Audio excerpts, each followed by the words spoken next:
Fui surpreender meu marido no trabalho com um bolo, e encontrei ele de joelhos pedindo a chefe em casamento. Fingi não saber, e quando ele percebeu o que eu fiz, já era tarde demais. Existem momentos na vida que mudam tudo. Aquele instante em que o mundo para e quando volta a girar, nada mais é como antes. Para mim, foi numa quarta-feira comum, no meio da tarde, quando decidi fazer uma surpresa para meu marido no aniversário de 5 anos de casamento. Acordei cedo naquele dia, animada como uma criança na véspera de Natal. Tínhamos planejado comemorar apenas no fim de semana com um jantar especial, mas eu queria fazer algo a mais. Afinal, 5 anos mereciam uma celebração extra. Pedi folga no trabalho sem contar o motivo real para ninguém. Queria manter o segredo absoluto. Passei a manhã toda na cozinha preparando o bolo favorito dele, chocolate com recheio de morango. Não sou nenhuma chefe confeiteira, mas naquele dia me superei. Decorei com carinho, coloquei velas douradas formando o número 5, e até comprei um pequeno presente para completar a surpresa.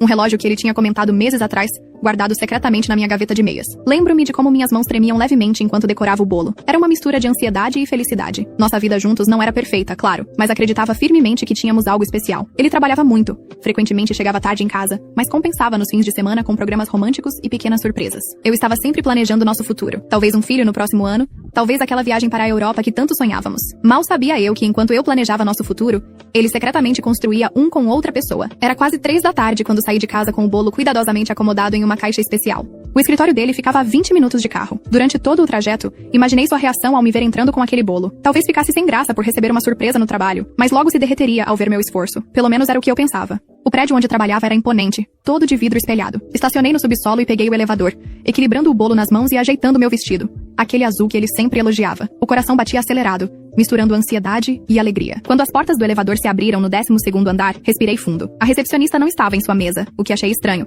mas talvez fosse horário de café. Melhor assim, pensei na época. Menos pessoas para testemunhar minha surpresa romântica. Como eu conhecia bem o caminho até a sala dele, segui pelo corredor deserto com passos leves. A porta da sala estava entreaberta, o que também era incomum. Meu marido sempre mantinha a porta fechada durante reuniões ou ligações importantes. Aproximei-me em silêncio, querendo espiar antes de fazer minha entrada triunfal. Foi quando ouvi vozes baixas, quase sussurros. Por um instante pensei em bater na porta. O correto seria anunciar minha presença. Mas algo me fez hesitar. Um pressentimento estranho. Daqueles que surgem do nada e tomam conta do corpo inteiro. Então, me permiti olhar pela fresta da porta. O que vi naquele momento congelou o tempo. Meu marido estava ajoelhado diante de sua chefe.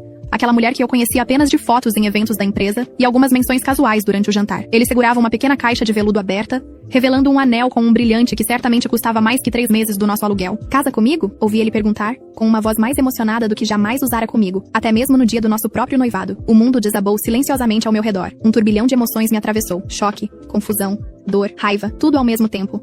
Enquanto eu permanecia paralisada, segurando um bolo de aniversário de casamento. A chefe dele, uma mulher elegante de cabelos castanhos sempre impecáveis, sorria com lágrimas nos olhos e acenava positivamente com a cabeça. Minutos depois estavam se beijando apaixonadamente, como se estivessem completamente sozinhos naquele escritório, naquele prédio, naquele mundo.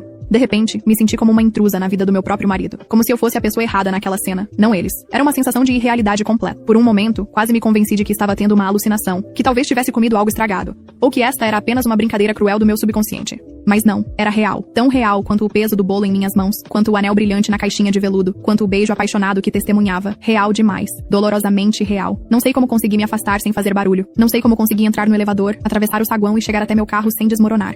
O choro veio apenas quando fechei a porta, com o bolo ainda intacto no banco do passageiro. Um choro silencioso, contido, como se meu corpo soubesse que não podia se dar ao luxo de fazer escândalo. Não ali. Olhei para o bolo, para aquelas velas douradas em forma de número 5, e senti uma onda de náusea. 5 anos. 5 anos de memórias, planos e confiança. Quantos desses anos ele já estava com ela? Quanto da nossa vida juntos foi apenas uma fachada para seus verdadeiros sentimentos? Dirigi até um parque próximo e fiquei sentada por horas, assistindo o entardecer com o olhar vazio. O celular vibrou várias vezes. Era ele, provavelmente querendo saber onde eu estava, já que normalmente àquela hora eu estaria voltando do trabalho. Ignorei todas as chamadas. Naquelas horas no parque, minha mente reviveu cada detalhe dos últimos anos. Cada viagem de trabalho prolongada, cada jantar de negócios que terminava tarde da noite, cada vez que ele se afastava para atender o telefone em outra sala. Todos os sinais estavam lá, claros como o dia, mas eu havia escolhido não vê-los. Ou talvez, no fundo, eu suspeitasse, mas temia demais a verdade para encará-la. Enquanto o sol desaparecia no horizonte, algo dentro de mim também se punha. A mulher ingênua e confiante que acordara naquela manhã já não existia mais. Em seu lugar, nascia alguém mais cautelosa, mais fria, mais calculista. Alguém que não deixaria aquela traição passar impune. Quando finalmente retornei para casa, já passava das 9 da noite. Ele estava na sala, aparentemente preocupado. Perguntou onde eu estivera. Comentou que tentou me ligar várias vezes. Disse que saí mais cedo do trabalho porque não me sentia bem. Que fiquei dando voltas, pensando na vida. Nem mencionei o bolo que tinha jogado fora no caminho. Observei-o enquanto falava, notando como sua expressão de preocupação parecia genuína. Como seus olhos encontravam os meus sem hesitação. Como suas mãos tocavam meu rosto com aparente carinho. Um ator perfeito, pensei. Um mentiroso excepcional. Ele acreditou, ou fingiu acreditar. Ofereceu-se para fazer um chá. Perguntou se eu queria conversar. Disse que não era nada sério, apenas cansaço. Fui dormir cedo, virando para o lado oposto da cama, evitando qualquer contato. A sensação de dormir ao lado de um estranho é difícil de descrever. Alguém cuja respiração, cujo cheiro, cujo calor você conhece intimamente, mas cujo coração se revelou completamente desconhecido. A cada minuto daquela noite interminável, lutei contra o impulso de acordá-lo, de confrontá-lo, de gritar todas as perguntas que ardiam dentro de mim. Por quê? Desde quando? Como pôde? Naquela noite, deitada ao lado do homem que agora era um completo estranho, tomei uma decisão. Não haveria confrontos dramáticos. Não derramaria mais lágrimas. Não imploraria por explicações. Em vez disso, faria algo muito mais calculado. Na manhã seguinte, levantei-me como se nada tivesse acontecido. Preparei o café, beijei sua testa antes de sair para o trabalho. Sorri quando ele mencionou nosso jantar de aniversário no fim de semana. Por fora, era a mesma esposa de sempre. Por dentro, começava a traçar um plano. Nos dias seguintes, agi normalmente. Ia ao trabalho, voltava para casa, preparava jantar, conversava sobre amenidades. No fim de semana, comemoramos nosso aniversário de casamento no restaurante planejado. Brinquei com minha taça, sorri nas fotos, aceitei seu presente. Uma pulseira delicada que provavelmente tinha sido comprada às pressas. Enquanto brindávamos aos muitos anos pela frente, suas palavras não minhas, observei como ele parecia completamente à vontade em sua duplicidade. Como conseguia olhar nos meus olhos e falar sobre o futuro enquanto planejava uma vida com outra. Naquele momento, qualquer hesitação sobre o que pretendia fazer desapareceu. Ele não merecia minha piedade. Por dentro, estava planejando cada detalhe da minha saída. Não queria apenas me divorciar. Queria garantir que quando eu saísse da vida dele, levaria comigo muito mais do que apenas minhas roupas e lembranças. Primeiro comecei a coletar provas. Era advogada, afinal. Sabia exatamente o que procurar e como fazer isso discretamente. Mensagens no celular que ele descuidadamente deixava desbloqueado. E-mails que conseguia acessar depois de descobrir sua senha. A data de aniversário dela. Ironicamente, extratos de cartão de crédito mostrando compras em joalherias e restaurantes caros em dias que supostamente tinha reuniões prolongadas. Cada nova descoberta era como uma facada. Presentes caros que nunca foram para mim. Mensagens carinhosas que nunca recebi. Planos para um futuro do qual eu não fazia parte. Cada evidência confirmava não apenas a traição, mas a profundidade e a duração dela. Descobri que o caso já durava quase 2 anos. 2 anos de mentiras, enquanto eu acreditava que tínhamos um casamento sólido, com planos de ter filhos em breve. Descobri que ele havia conhecido a família dela, que faziam planos de passar feriados juntos assim que resolvesse sua situação, ou seja, assim que se livrasse de mim. A parte mais dolorosa foi perceber os sinais que ignorei. As viagens de trabalho que aumentaram de frequência. Os jantares de negócios que terminavam cada vez mais tarde. O celular que nunca saía das mãos dele. A diminuição gradual de nossa intimidade, que atribuí ao estresse do trabalho e à rotina. Sentada sozinha em meu escritório em casa, tarde da noite, olhando para aquelas provas espalhadas como peças de um quebra-cabeça mórbido, me permiti sentir raiva de mim mesma. Como pude ser tão cega? Como não percebi que estava vivendo uma mentira? Mas então lembrei que a culpa não era minha. A confiança não é uma fraqueza. A traição que é uma falha de caráter. Enquanto juntava essas evidências, também cuidava da parte financeira. Abri uma conta bancária separada, para onde comecei a transferir pequenas quantias que não levantariam suspeitas. Fiz um levantamento completo de todos os nossos bens. Descobri investimentos que ele nunca havia mencionado. O mais surpreendente foi encontrar uma simulação de financiamento para uma casa. Uma propriedade à beira-mar que sabíamos que não poderíamos pagar. Percebi então que ele planejava uma vida inteira longe de mim, usando recursos que, pela lei, também eram meus. A propriedade seria o presente de casamento para ela, comprada parcialmente com dinheiro que eu ajudei a conquistar. A ironia era quase dolorosa demais para suportar. Além das questões financeiras, comecei a reorganizar minha vida profissional. Discretamente, atualizei meu currículo. Fiz contatos com antigos colegas de faculdade e profissão em outras cidades. Pesquisei oportunidades de trabalho que me permitiriam recomeçar completamente. Não queria apenas sair do casamento. Queria sair daquela cidade, daquelas memórias, da possibilidade de encontrá-los juntos nas ruas que costumava considerar minhas. Por 3 longos meses mantive minha atuação impecável. Era a esposa perfeita durante o dia e uma detetive implacável durante a noite. Enquanto ele dormia, eu vasculhava documentos, tirava fotos, fazia cópias, organizava evidências. Em algumas ocasiões, quando dizia que iria encontrar amigas, na verdade me reunia com meu advogado, preparando o processo que mudaria nossas vidas. Houve momentos de quase desistência. Noites em que o peso do segredo parecia esmagador demais. Manhãs em que acordava ao lado dele e quase sucumbia ao impulso de jogar tudo na cara dele, de gritar todas as verdades que agora conhecia, mas sempre me continha. A paciência seria minha melhor aliada. O plano era simples, mas exigia paciência. Eu não queria apenas o divórcio. Queria que ele entendesse a magnitude do seu erro. Queria que sentisse na pele as consequências de sua traição. E para isso, precisava do momento certo. A oportunidade surgiu quando descobri que ele planejava pedir demissão do emprego atual para trabalhar na empresa do pai da amante, com um cargo executivo e salário triplicado. O anúncio oficial seria feito em um grande evento corporativo, onde também seria revelado o noivado deles. Um evento que aconteceria exatamente 6 meses após eu ter visto aquele pedido de casamento. A ironia não me escapou. Ele planejava revelar publicamente seu grande amor no mesmo dia em que completaríamos 5 anos e meio de casados. Parecia que até nosso aniversário ele queria apagar, substituir por uma nova data comemorativa. Era o insulto final, a gota d'água que confirmava que meu plano não era apenas justificado, mas necessário. Na semana anterior ao evento, comecei a implementar a fase final do meu plano. Primeiro, Através do meu advogado, enviei uma cópia de todas as provas da infidelidade para o Departamento de Recursos Humanos da empresa, junto com a informação de que ele estava em um relacionamento não declarado com sua superior direta, violando o código de ética da companhia. Sabia que esse tipo de relacionamento era expressamente proibido pela política da empresa. Não apenas isso, mas havia cláusulas específicas sobre conflitos de interesse e conduta profissional que ambos estavam violando descaradamente. Ele, ao aceitar benefícios e promoções baseados não em mérito, mas em seu relacionamento pessoal. Ela, ao favorecer um subordinado com quem mantinha um caso, ignorando procedimentos padrão de avaliação e promoção. Depois esvaziei nossas contas conjuntas e transferi minha parte. E apenas minha parte, calculada meticulosamente pelo advogado, para minha nova conta. Vendi algumas ações que estavam em meu nome e retirei meu nome de propriedades compartilhadas, oferecendo compensação justa conforme a lei. Tudo foi feito com extremo cuidado legal. Não queria dar a ele qualquer motivo para me processar depois. Não queria aparecer como a vilã da história. Cada passo que dei estava amparado por orientação jurídica adequada, documentada e justificável perante qualquer tribunal. Na véspera do grande evento corporativo, arrumei minhas malas enquanto ele estava no trabalho. Não levei muito, apenas o essencial. Alguns itens pessoais de valor sentimental e documentos importantes. O restante poderia ser dividido depois, através dos advogados. Olhei para nosso apartamento uma última vez antes de sair. As fotos nas paredes, os móveis que escolhemos juntos, os pequenos objetos que contavam a história de 5 anos de vida compartilhada. Por um breve momento, senti uma pontada de nostalgia, um lampejo do que poderia ter sido se ele tivesse feito escolhas diferentes. Mas então lembrei de tudo o que havia descoberto, de todas as mentiras, de toda a vida paralela que ele construiu, e soube que estava fazendo a coisa certa. Deixei sobre a mesa de jantar 3 itens: as chaves da casa, os papéis do divórcio já assinados por mim, e uma cópia impressa de todas as provas que eu havia coletado. Junto, um breve bilhete. Espero que ela valha a pena. Você saberá onde me encontrar quando for a hora de assinar sua parte. Não foi um bilhete escrito no calor do momento. Foi algo que redigi e reescrevi várias vezes, buscando o tom exato, nem emocional demais, nem frio demais. Queria que ele soubesse que eu sabia de tudo, que não estava agindo por impulso, mas por uma decisão consciente e bem informada. Saí daquela casa sem olhar para trás, hospedando-me temporariamente no apartamento de minha irmã, que foi a única pessoa para quem contei toda a verdade desde o início. Ela, que sempre desconfiou dele, que sempre me disse que ele não parecia tão comprometido quanto eu, agora me oferecia não apenas um teto temporário, mas o apoio emocional que eu precisaria nos dias difíceis que viriam. No dia seguinte, enquanto o evento corporativo acontecia, permaneci calma, esperando os desdobramentos. Não precisei esperar muito. Por volta das 4 da tarde, meu celular começou a explodir com mensagens e ligações dele. Ignorei todas. Sentada na sala da minha irmã, observando o celular vibrar incessantemente sobre a mesa, senti uma estranha calma. Não era felicidade, nem satisfação pela vingança. Era algo mais próximo de alívio, como se um peso enorme tivesse sido retirado dos meus ombros. Finalmente, a verdade estava exposta. Finalmente, a farsa tinha acabado. Mais tarde, minha irmã, que tinha alguns contatos naquela empresa, me contou o que aconteceu. Minutos antes do grande anúncio, tanto meu marido quanto sua chefe foram chamados separadamente pelo departamento jurídico e pelos diretores executivos. A notícia do relacionamento antiético entre eles já havia se espalhado. O contrato no novo cargo foi cancelado antes mesmo de ser oficializado, e a reputação profissional de ambos estava seriamente comprometida. Aparentemente, a cena foi ainda mais dramática do que eu poderia ter imaginado. Ele foi retirado do salão onde acontecia o evento, levado para uma sala nos fundos onde o esperavam não apenas o diretor jurídico, mas também o presidente da empresa. A pasta com as evidências que enviei estava aberta sobre a mesa. Segundo minha irmã, ele saiu daquela sala pálido, com os olhos vermelhos, balbuciando desculpas incoerentes. Quanto ao noivado, aparentemente a família dela, tradicional e conservadora, não recebeu bem a notícia de que o futuro genro era um homem casado que traía a esposa há anos.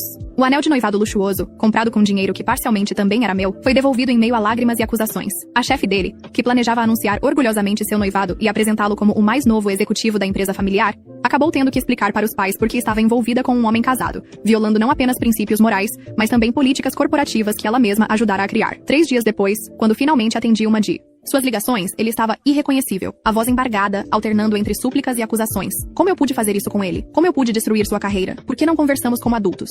Era quase surreal ouvi-lo falar como se eu fosse a pessoa errada na situação, como se expor a verdade fosse pior do que viver a mentira que ele criara, como se minha reação calculada fosse mais condenável que sua traição prolongada. Ouvi tudo em silêncio, deixando que ele esvaziasse toda a sua indignação. Quando finalmente terminou, respondi com a voz mais calma que consegui. Não fui eu quem destruiu algo. Apenas iluminei o que você fez nas sombras. O silêncio do outro lado da linha foi quase palpável. Por um momento, pensei que ele tivesse desligado. Mas então ouvi sua respiração pesada, como se estivesse processando minhas palavras. Como se, pela primeira vez, estivesse realmente enfrentando as consequências de suas próprias ações. Ele tentou argumentar que ia me contar sobre o caso, que planejava pedir o divórcio de forma amigável, que nunca quis me magoar. Mentiras, claro. Se fosse verdade, teria feito isso antes de comprar um anel para outra mulher. Quando perguntei há quanto tempo o caso durava, ele hesitou. Quando questionei sobre a casa à beira-mar que planejavam comprar, ficou em silêncio. Quando mencionei as mensagens que encontrei, as viagens que fizeram juntos enquanto eu acreditava que ele estava em conferências, ele não tinha respostas. Apenas desculpas vazias e tentativas patéticas de transferir a culpa. Nos meses seguintes, enquanto o processo de divórcio seguia seu curso legal, descobri através de amigos em comum que ele perdeu não apenas o novo emprego, mas também o antigo. A empresa, preocupada com sua imagem, optou por desligar ambos, ele e a ex-chefe. O relacionamento deles também não resistiu à pressão e ao escândalo. Aparentemente, ela o culpava por não ter sido discreto o suficiente, por ter permitido que eu descobrisse. A mesma mulher que se derreteu com lágrimas de emoção ao receber um pedido de casamento, agora o acusava de ter arruinado sua carreira. O mesmo homem que prometeu amor eterno a ela enquanto ainda era casado comigo, agora estava sozinho. Sem emprego, sem noiva, sem esposa, sem planos. Ele tentou lutar por uma divisão diferente dos bens, alegando que eu havia agido de má fé. Mas meu advogado estava preparado. Cada transferência que fiz, cada documento que coletei, estava dentro da legalidade. No final, o divórcio foi concluído em termos que favoreceram mais a mim do que a ele. Não é que eu tenha recebido mais do que me era de direito. Recebi exatamente o que a lei determinava como justo. A diferença é que ele esperava que eu, emocionalmente devastada, não tivesse clareza suficiente para lutar pelos meus direitos.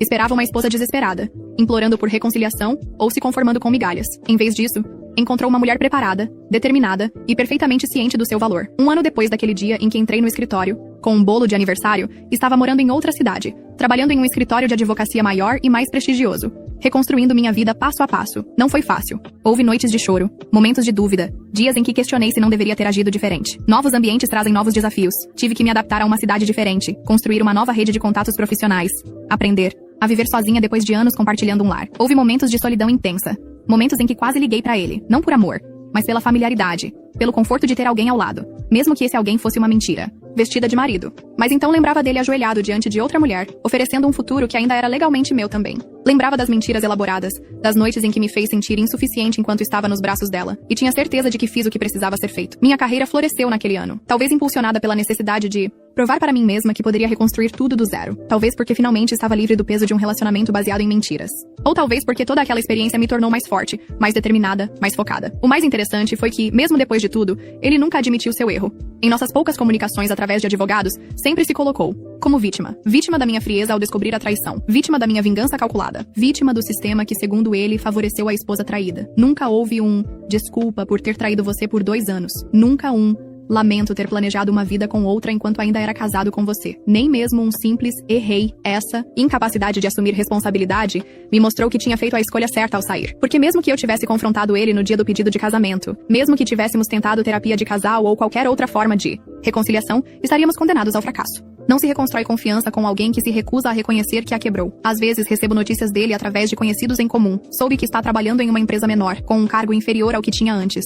Que mora em um apartamento alugado, bem menor que nossa antiga casa. Que tenta reconstruir sua reputação profissional, mas ainda carrega o estigma do escândalo. Não é que eu deseje infelicidade para ele. Não é sobre vingança ou ressentimento. É sobre justiça. É sobre consequências naturais de escolhas conscientes. Ele escolheu trair, mentir, construir planos às minhas custas. E agora vive com o resultado dessas escolhas. Quanto a ex-chefe, voltou para sua cidade natal, onde a família tem negócios. Pelo que ouvi, casou-se recentemente com alguém escolhido a dedo por seus pais. Um homem de valores tradicionais e histórico impecável. Parece que ela aprendeu sua lição de uma forma diferente. Não assumindo responsabilidade, mas garantindo que seu próximo relacionamento fosse mais seguro, mais alinhado com as expectativas familiares, menos complicado. Menos real, talvez. Alguns amigos me criticaram pela forma como conduzia a situação. Disseram que poderia ter simplesmente pedido o divórcio no momento em que descobri a traição.